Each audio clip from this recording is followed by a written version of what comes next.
Well, I'm sorry, very much sorry not to be there with you today, particularly as I heard all the excitement and the great chatter in the room as everyone was gathering.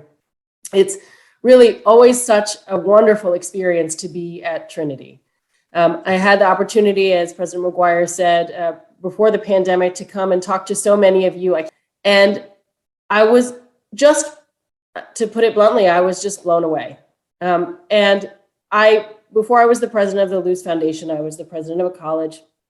I spent a lot of time working with other college presidents and other faculties on building inclusive curriculum. And I had never seen anything so committed, so deeply embedded in the thinking of the institution as what I saw at Trinity. And so, as President McGuire said, there's no way that you all should keep that light under a bushel, because what you all are doing is absolutely at the leading edge. To be frank, I think we hear too much about organizations and institutions that sort of pat themselves on the back about being on the leading edge. As President McGuire said in one of her statements on the website for the DARE program, there's a lot of talk and there's not a lot of action. And in my experience, both before coming to the Luce Foundation and now seeing it from this vantage point, everything at Trinity is about action. And it is one of the things that I admire enormously, both about the leadership, the faculty, the students, and the entire culture of your institution. Sitting in that room with so many of you a few years ago, before we entered the space-time warp that is COVID, but sitting in that room a few years ago with so many of you and hearing about how you're rethinking the curriculum from the ground up, it's very clear, at least from where I sit, President McGuire mentioned the Claire Booth Luce program. We fund many institutions. The Claire Booth Luce program is long-term committed to Trinity, but we also have a program in which we fund a wide range, competitively, a wide range of institutions to support the advancement of women in STEM.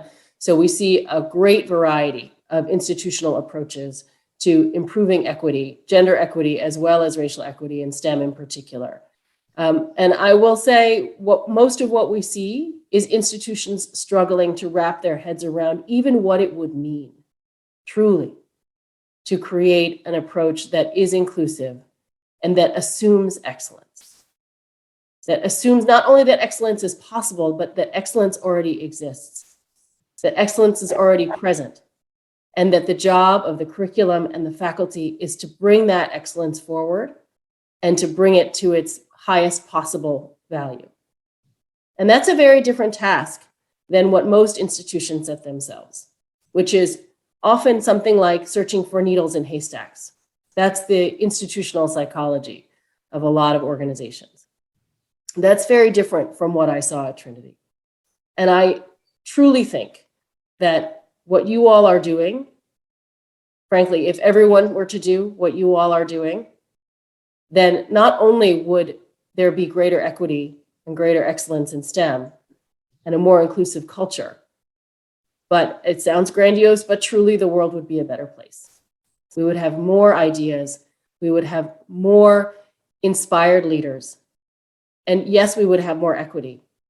And we would have, frankly, more justice. And so I really was so deeply inspired. And I couldn't stand the thought of you all doing that, laboring away at Trinity and not having everyone know about it. So I'm so appreciative of all of those who work so hard, Katie and others who work so hard to make this symposium a reality and to make sure that others can learn more about everything that you're doing.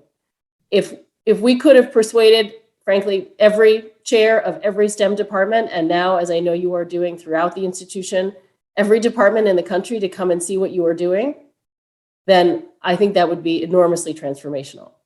So this is our way of inching in that direction, and I hope that there is more to come. And I'm so sorry not to be there with you all today, to continue to learn from you and to listen and to be in partnership with you.